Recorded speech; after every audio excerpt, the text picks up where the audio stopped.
Here we are, another episode of the Hidden Chasm. We have a treat this Friday. A good friend of ours, Mr. Alan Soucier. Alan is a seasoned senior technology leader and coach.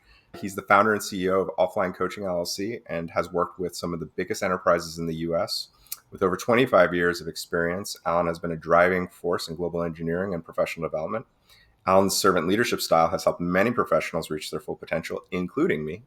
And I'm super excited to have Alan here. He's been a friend for 20 years and a mentor. Welcome, Alan. How are you, man? Thank you. This should be fun. Glad to be here. Yeah.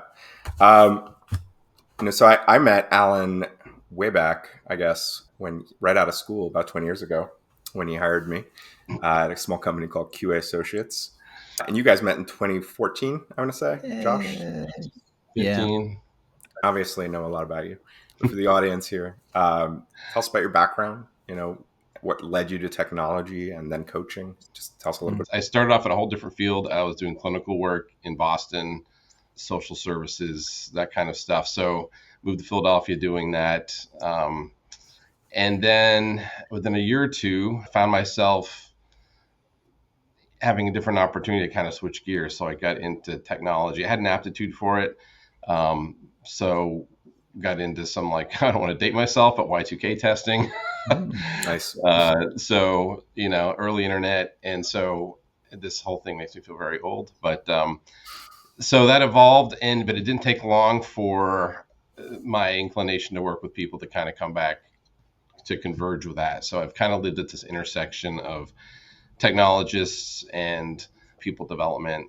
And a lot of it's really just advocating for success for people. So it just happens I landed in the technology field and met guys like you and a bunch of others. So it's been fun, not a planned ride, but it's been a great thing. So still continuing to explore and things continue to evolve, but that's kind of where I got my start. I'm going to put you on the spot a little bit here because there's this term relative to that concept that you and I have been sort of throwing around now for 15 years, and it's people architect. And I'm kind of curious, all these years later, what do you think that means? Are you the Frank Lloyd Wright of people architecture? Maybe, I don't know. I think it's a work in progress, but it does seem to be a thing. So I think that people architecture conceptually is really a combination of things. It's part organizational development, part social architecture. And I think for me, it's a mix of working at an individual level, but also looking inside organizational systems and what can make the people piece of that work well. Organizations in typical corporate America are very focused on treating companies kind of like machinery. The problem is it's full of people and people are kind of messy. So, leadership struggles to basically know how to deal with like what they call people problems. And they do all kinds of crazy stuff to try to fix it. But people are pretty unpredictable. And there's a lot of behaviors around that kind of at every level, leaders down through, that can make it challenging. And so I found somehow a place where I'm in the middle of organizations, often usually growing or fast growth. How do they kind of travel through that gauntlet of challenges, oftentimes not even sure what it is they're tripping over? I think when we first met, you introduced me to a team of, I guess, including myself, big personalities is maybe the way to put that. We were sort of high-end consultants and we were being led by you. I'm assuming it was formative to some of these ideas. I'm kind of curious, what about that work, maybe without any details about me, was formative to your approach during the time?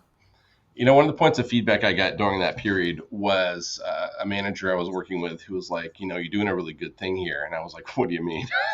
I really did. But he'd come and he'd look at the team and everybody was some diversity, different levels of experience. There was kind of a layer of folks right out of school that hardly knew what it meant to show up to work every day at 9 a.m. But it was kind of fun to like figure out how to dial in all these different it wasn't just you, but how to dial in all these different pieces. So it was some kind of rebalancing I was doing. I wasn't insisting that everybody be cookie cutter in terms of how they did the work or how they behaved. Really looked to see what people's individual strengths were and amplify them. And if people had, flat sides, things that weren't all that positive, to just help them avoid that. It wasn't a lot of correcting bad behaviors or negative things, deficits in people. It was really accentuating what they brought to the table. And when you have a different team, a mix of folks, you've got a rich buffet of things to bring to bear. And I think a lot of people architecture is really an orchestration exercise of a lot of varying things. Just like an orchestra would have different instruments that do different things at different times with different intensities. I think that's kind of, I try to, people architecture to me is creating an environment to do kind of what we did back in those days. Yes. And there's a lot of onus on managers and leaders working with teams of people, but oftentimes, especially in the technology space, those aren't the strongest skill sets. So sometimes it's working at a team level, but sometimes it's working at folks that are trying to that own those kind of people environments, the teams that you have, the larger sets of teams that may be operating together. So it's there's different layers, I think, and the organization sometimes isn't clear on how to work in that space at all. They just, things come top down, need certain things done. So they're looking at outcomes, but not necessarily the impact of a team or what they're providing. Anybody can have a project, deliver X, Y, and Z, but the reality is those things are supposed to be meaningful in some way. And sometimes I find in teams, the teams don't know why they're doing what they're doing. They're just kind of following marching orders. But there's a different energy and a different performance level I think you get with teams when you can connect them to that larger context. And that's where kind of, I think you get more of a harmonic hum going organizationally and within teams if you can do that. So is that more like aligning them to a vision or a mission? Yeah, it can be. And sometimes there's a lot of vision, mission speak in organizations that's kind of soulless sometimes. I think the more I've gone through these experiences over the years, I'm really more and more convinced that what we do in professional settings, especially in technology, isn't about just kind of getting to the case study. It's about creating a story. And technologists often aren't really attuned to knowing how to do that. I don't really consider myself a good storyteller, but it's something I aspire to do. And I'm finding myself doing a lot of coaching, even in recent years, around helping organizations or teams particularly communicate, especially in consulting businesses. When you're being paid to do something for a customer, they often don't really know why you're there exactly, other than someone said you should show up and do this thing. When I met you in Frontline, I think we had a lot of conversations, wonderful conversations. Around that time, Gallup released their whole global study on the future of work. And they made this claim that I believe in, which is like the single biggest factor in an organization's long-term success is the quality of managers. And you were my manager for a time there as well. How does that ring true from your experience in relation to people architecture?